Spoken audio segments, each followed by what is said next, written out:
السلام علیکم dear viewers, ایک مرتبہ پھر میں آپ کو خوش آمدید کہتی ہوں۔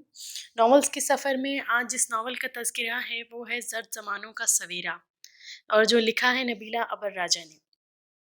کرن ڈائجسٹ مئی تا جولائی 2003 100 سے زائد صفحات پر مشتمل نبیلہ ابر راجہ کا ناول زرد زمانوں کا سویرا ان کے ابتدائی تحاریر میں سے ایک ہے۔